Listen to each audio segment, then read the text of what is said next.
भक्तामर के काव्य नंबर 30 की ओर चलते हैं सभी पूरे मनोभाव के साथ। यह है काव्य प्रातःकाल शांति धारा के समय हम लोग पढ़ा करते हैं।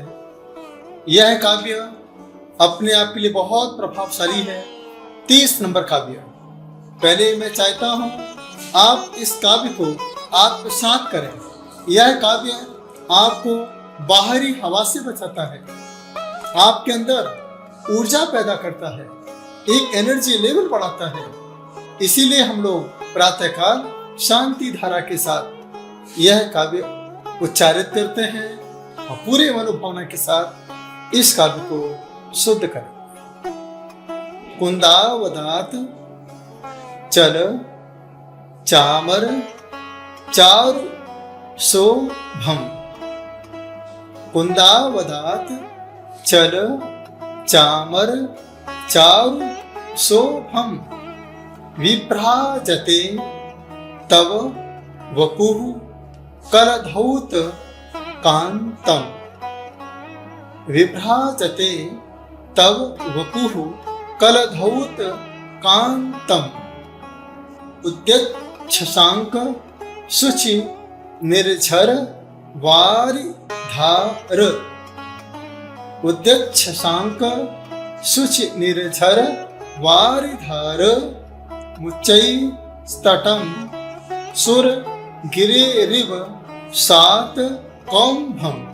मुच्चै स्तटम सुर गिरेरिव सात कौम्भम। एक बार पुनः पूरा काव्य ध्यान से सुनेंगे। कुंदावदात चल चामर चारु शोभम। विभ्राजते तव वपुः कलधौत कांतम। उद्यत शशांक शुचि निर्झर वारिधार। मुच्चै स्तटम सुर गिरेरिव सात कौम्भम। अब आप इसे संगीत के साथ पूरे मनोभावना के साथ सुनेंगे। कुंदावदात चल चामर चारु शोभम। विभ्राजते तव वपुः कलधौत कांतम। उद्यत शशांक शुचि निर्झर वारिधार। मुच्चै स्तटम सूर्यगिरेरिव सात कौम्भम। शब्दार्थ। कुंदावदात कुंद पुष्प के समान। श्वेत चल अवनत चलायमान। चामर अर्थात चमर। चारु सुंदर। शोभम शोभा। विभ्राजते शोभायमान। तब आपका वपु शरीर कलधौत स्वर्ण के समान। कांतम कांतिमयी। उद्यत शशांक उदीयमान पूर्ण चंद्रमा। शुचि निर्मल। निर्झर अर्थात झरनों की वारिधार जलधारा युक्त। उच्चै स्तटम ऊंचे तट। सुर गिरे सुमेरु पर्वत इव भाति सात कौम्भम। स्वर्णमय।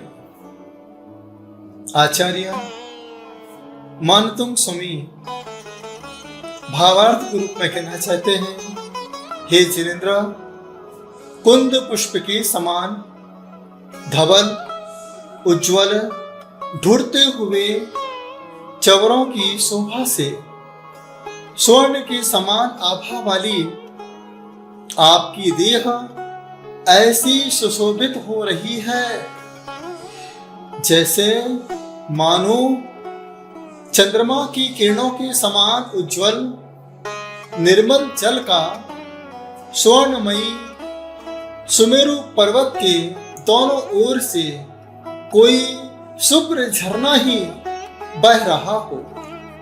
इस काव्य में अनंत भगवान के अष्ट प्रातिहार्य के रूप में चवर प्रातिहार्य का वर्णन करते हुए आचार्य मानतुम स्वामी कहना चाहते हैं, हे प्रभु आपका यह तन स्वर्ण के समान है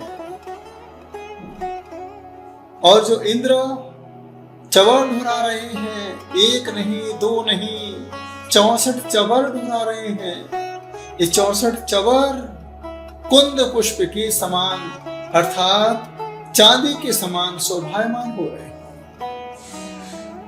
ऐसा लग रहा है मानो यह शरीर शिखर का रूप लिए है और यह चवर ऐसा लग रहा है कि शिखर के दोनों तरफ झर झर झर झर झरना बह रहा है। इतना सुंदर चित्रण आचार्य मानतुम स्वामी इस काव्य के माध्यम से कर रहे हैं, क्योंकि जब तीर्थंकर भगवान ध्यानस्थ होते हैं, केवल ज्ञान की अवस्था में होते हैं, समोषण में होते हैं, उस समय देव एक नहीं दो नहीं पूरे 64 चवर ढुराया करते हैं, क्योंकि यह 64 रिद्धियों के धारी हैं। 64 रिद्धियां जिन्हें प्राप्त हैं, इस बात का संदेश 64 चवर के माध्यम से दिखाया जा रहा है। यह चवर राग द्वेष के त्याग का प्रतीक है। यह चवर नमन का प्रतीक है, समर्पण का प्रतीक है, अहंकार के त्याग का प्रतीक है, आत्म जागरण का प्रतीक है, क्योंकि जो झुकता है उसी को ही ऊपर उठने का मौका मिलता है। एक बॉल जिस भाव से नीचे गिरती है, जितनी तेज गति से नीचे गिरती है, वह उतनी ही तेज गति से ऊपर की ओर उठती है। फव्वारे की तरह बनो, फाउंटेन की तरह बनो। जिस प्रकार से वह फाउंटेन जल को ऊपर उठाता है, लेकिन बार बार उस जल को नीचे भी गिराता है। अपने अंदर के भावों को, अपने अंदर के विचारों को बिल्कुल ऊर्जावान बनाइए। अपने विचारों में प्रभु से यही प्रार्थना कीजिए, हे प्रभु आप जहां विराजमान हैं वहां पर आपकी शोभा यह चवर अपने आप अपनी बढ़ा रहा है। इसी प्रकार से हे प्रभु मैं इस पंचम काल में बाहरी हवाओं से बच सकूं। जो संसार की नेगेटिव हवाएं हैं, नकारात्मक ऊर्जा है, मेरे अंदर वो ऊर्जा ना समाहित हो सके। मैं आपके आशीर्वाद से ऊर्जावान बना रहूं, अपने अंदर सिद्धि प्राप्त हो ना हो, लेकिन हे प्रभु मैं इतना जानता हूं कि मैं आपकी भक्ति करते करते प्रसिद्धि को प्राप्त हो सकता हूं, आत्मोपलब्धि को प्राप्त हो सकता हूं। इस काव्य की साधना के लिए जो चाहते हैं कि मैं अपने जीवन में ऊर्जावान हो सकूं, मैं अपने जीवन में बाहरी विचारों से बच सकूं, मैं बाहरी हवाओं से बच सकूं, नजर दोष से बच सकूं, उनके लिए इस काव्य की साधना बहुत प्रभावशाली है। बस प्रातःकाल अपने हाथों में चवर लीजिए और चवर लेकर के इस प्रकार से ढुराते जाइए और इस काव्य को उच्चारित करते जाइए। इसे चमरासन कहा जाता है। इस प्रकार से लीजिए चवर, सुंदर तरीके से आप ढुराते जाइए और काव्य पाठ को सुनते जाइए। इसके साथ साथ ये मुद्रा वायु मुद्रा है। इस मुद्रा में बैठ करके आप इस काव्य की साधना करें। इससे आपकी रीढ़ की हड्डी का दर्द, कमर की हड्डी का दर्द भी ठीक हो सकता है। और आप इस काव्य को कम से कम 30 बार पढ़िए। 30 मिनट तक आप इस काव्य की आत्म साधना करके, ध्यान करके, चिंतन करके यही विचार करें, हे प्रभु यह शरीर अपवित्र है, ये चामर है, ये चाम है, ये अशुद्ध है, स्थान है, इसके अंदर अमर होने वाली आत्मा है। जब तक हम बाहरी विचारों को नहीं छोड़ेंगे तब तक हम अंदर की आत्मा को जान नहीं पाएंगे, देख नहीं पाएंगे। इसीलिए तो लिखा है, दिपे चाम चादर मणि हाड़ पिंजरा दीह, भीतर यासम जगत में और नहीं घिन गेह।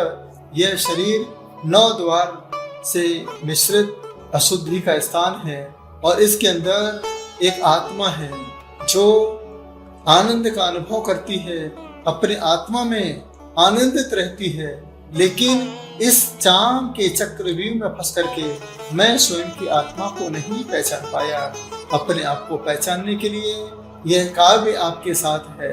जब आप इसका पाठ करें, इसका ध्यान और चिंतन करें, यही विचार करें, जिस प्रकार से चवर चलायमान होता है उसी प्रकार से यह आत्मा शरीर के संपर्क में आकर के चलायमान हो जाती है और इससे संसार की शोभा तो बढ़ती है, परिवार की शोभा तो बढ़ती है, लेकिन स्वयं की शोभा समाप्त हो जाती है।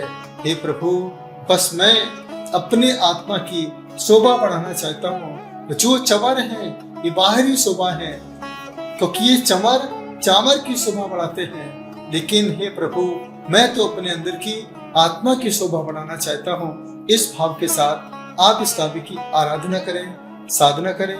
यदि आपके घर में चोरियां होती हो तो आप सोचिए कि आपकी झाड़ू गलत जगह पर रखी जाती है। जब गलत जगह पर आप झाड़ू रखेंगे तो आपके घर में चोरियां होंगी। इसलिए आप जब घर में झाड़ू रखें तो वह दरवाजे के साइड में रखें। और इसके बाद अगर आपको लगता है कि हमारे घर में धन की तरक्की नहीं है, उसके लिए आप बाजार में कोई गुंजा आती है जिससे सोना तोला जाता है, उसे अपन सफेद गुंजा कहते हैं। काली गुंजा होती है और लाल गुंजा होती है। नवरात्रि के समय में, दीपावली के समय, धनतेरस के समय आप इस काव्य के माध्यम से सिद्ध कर रहे हैं। इसका रिद्धि जाप है ओम ह्रीं अर्हं नमो घोर गुणाणं झ्रौं स्रौं नमः स्वाहा। इसका मंत्र जाप है ओम ह्रीं श्रीं पार्श्वनाथाय ह्रीं धड़ेन्द्र पद्मावती सहिताय नमः स्वाहा। एक और मंत्र जाप है ओम नमो अट्ठे मट्ठे क्षुद्र विखट्टे क्षुद्रान् स्तंभे स्तंभे रक्षां कुरु कुरु स्वाहा। अगर आपको लग रहा है कि घर में चोर आ रहे हैं, बार बार घर में चोरी होती है, दुकान में चोरी होती है, तो आप इस काव्य के साथ रिद्धि और मंत्र जाप की साधना कम से कम 30 दिन तक करें और अपने दुकान और अपने व्यापारिक स्थल पर 5 कंकर ले लें। रेत के जो कंकर होते हैं, कंकर को लेकर के साधना करें। तो जहां पर आपका काउंटर है उसके सामने वह 5 कंकर को रख देंगे और आप घर जाइए स्वतंत्रता के साथ। फिर आपकी दुकान में कभी घर में चोरी नहीं होगी। आप इस आत्म साधना को करें। जिन्हें बाहरी हवा लगती है, नजर लगती है, तो वह सफेद कलर का कपड़ा लीजिए। इस काव्य को पढ़ते हुए अपने ऊपर से उतारते जाइए। 9 बार कम से कम उतारते जाइए। उतारने के बाद उसे पानी में डुबो दीजिए। ज्यादा लगी हो फिर उसे झटकारिए, निचोड़िए, फिर अपने ऊपर से उतारते जाइए। यह प्रयोग आप बार बार करते रहें। आपके जीवन में नजर का दोष खत्म होगा, एक नई ऊर्जा आपको प्राप्त होगी। जो अपने आप में बहुत आलसपन को महसूस करते हैं, ऊर्जा की कमी को महसूस करते हैं, लगता है कि विल पावर कमजोर है, तो वह प्रातः काल उठ करके दोनों हाथों में चवर लें और अपने ऊपर से घुराते जाएं, सामने से ध्यान करते हुए कि प्रभु बस मैं आपकी ऊर्जा से अपने अंदर की ऊर्जा बढ़ाना चाहता हूँ। बार बार इस काव्य को पढ़ते रहें और चवर को कम से कम 30 बार घुराते रहें और उसे फिर यथा स्थान स्थापित कर देंगे। अपने आप आपके अंदर ऊर्जा बढ़ती चली जाएगी। ध्यान इतना रहे, जब चवर आप अंदर की ओर लेंगे तो श्वास को लेना है, बाहर की ओर लेंगे तो श्वास को छोड़ना है। इस भाव के साथ आप करते जाएंगे। आप देखेंगे कि ऑटोमेटिक आपके अंदर ऊर्जा का स्रोत बढ़ता जाएगा और आप एक अपने आप में एक तरोताजा, अपने आप को बहुत आनंदित, प्रसन्नचित्त महसूस करेंगे।